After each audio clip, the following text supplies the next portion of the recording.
Joseph Quinn knew that Dexter was shady from day one. He was actively building a case against Dexter and even hired a private investigator, but he suddenly dropped it all for no apparent reason. Today, we'll be looking at all the reasons why Quinn didn't arrest Dexter. Joey Quinn is introduced in Season 3, Episode 1, Our Father. From the start, he flirts with Deb, telling her that her new short hairstyle makes her look younger.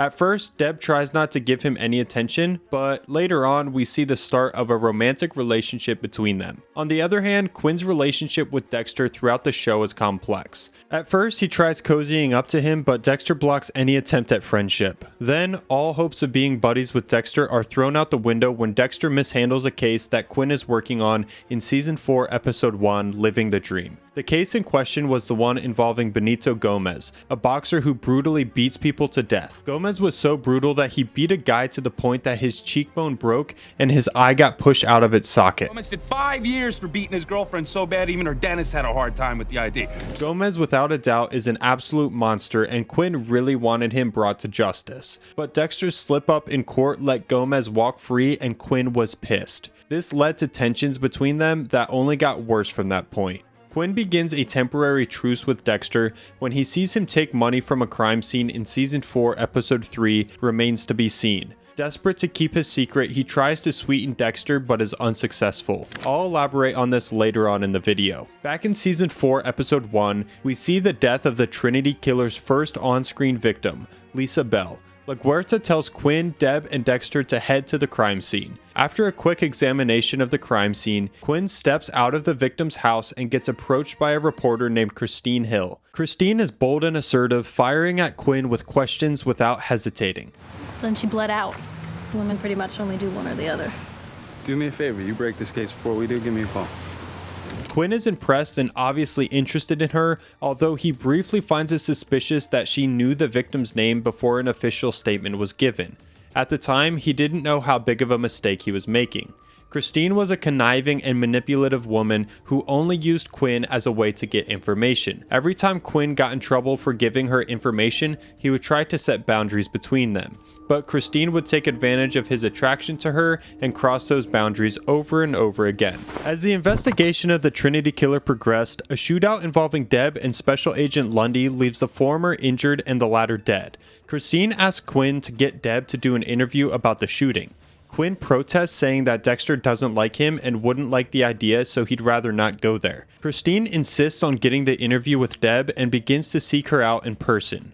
As Quinn predicted, Dexter doesn't appreciate this, and in Season 4, Episode 7, Slack Tide, he confronts Christine, telling her to stay away from Deb. Quinn comes to her defense and tells Dexter that Christine is just trying to do her job and that Deb is a big girl. This pisses Dexter off, and he reminds Quinn about his escapade with the cash at the crime scene, implying that he would expose him if Christine kept coming to Deb. That's what he's saying. Saying the guy who saw the other guys steal the money from the crime scene once Christine kept away. This caused even more tension between them. After Rita's death in Season 5, Episode 1, My Bad, Masuka and Quinn are listening to Dexter's 911 call. Quinn is suspicious of Dexter and points out how cold he is when reporting his wife dead.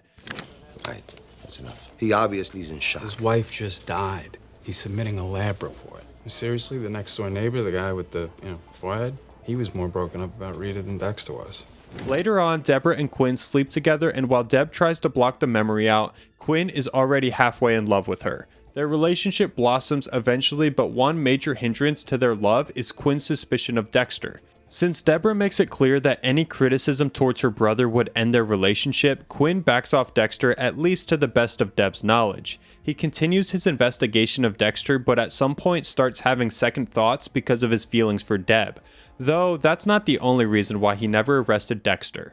Aside from Quinn's feelings for Deb, another major reason he didn't have Dexter arrested was because of the favors Dexter did for him. While he investigated Dexter privately, Quinn found more and more reasons to suspect him.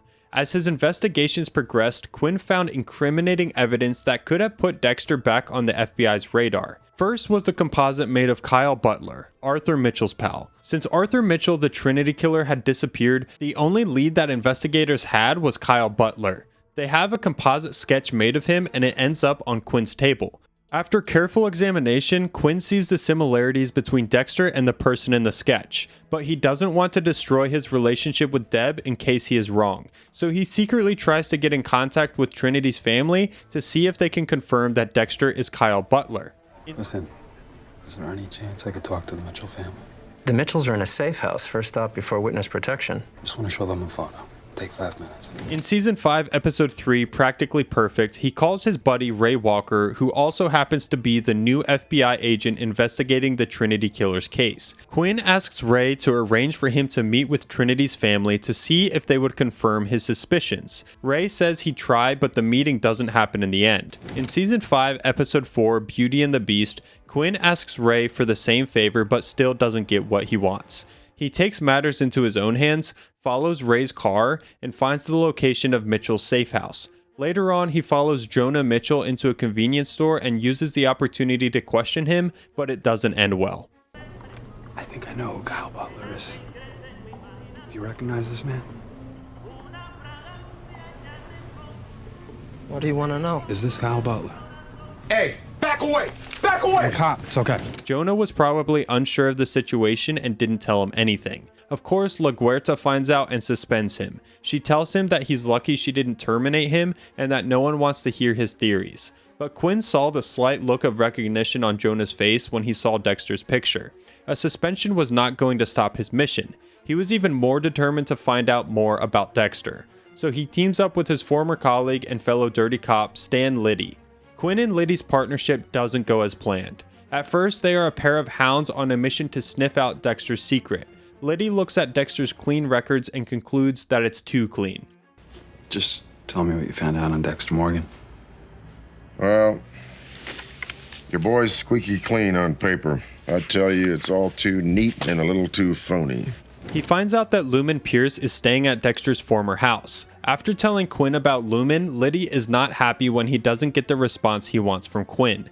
At this point, Quinn starts to feel guilty over investigating Dexter while he's with Deb. Quinn wants to stop, but Liddy threatens to tell Deb about their activities if he does. In Season 5, Episode 9, Teenage Wasteland, we find out Liddy's reason for not wanting to let go of the investigation. Your boy Dexter Morgan and his lady friend on his boat at 3 a.m. in the morning, and they are not fucking. He takes photos of Lumen and Dexter dropping garbage bags into the ocean and speculates that they either contain drugs or bodies. Whichever one it is would make a big story, and that story just might be Liddy's way to boost his failing career and also put Dexter in hot water. Desperate and with a new goal in sight, Liddy becomes bolder, going as far as to set up cameras in Dexter's apartment. For his final act, he kidnaps Dexter and tries to get a confession from him. Unfortunately for him, he has no idea who he is dealing with. Dexter quickly overpowers him and kills him.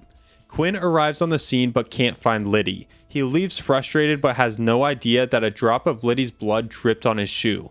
When Liddy's body is found, Quinn becomes a suspect in his murder when La Guerta notices the blood on his shoe. She tells Dexter to run an analysis on the blood and has Quinn questioned. All I can tell you is that I didn't kill Liddy. But you were there. It's not what it looks like. It looks like you did it.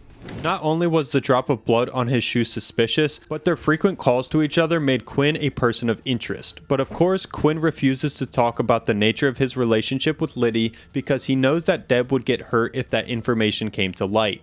Dexter realizes the depth of Deb and Quinn's relationship, so he botches the test result and takes the noose off Quinn's neck. If Quinn's feelings for Deb were not strong enough to make him not arrest Dexter, Dexter covering for him not once but twice is enough for him to return the good deed. He could have gotten in trouble for stealing from a crime scene plus the whole Liddy fiasco, but Dexter saved the day, so it made sense to drop the case entirely.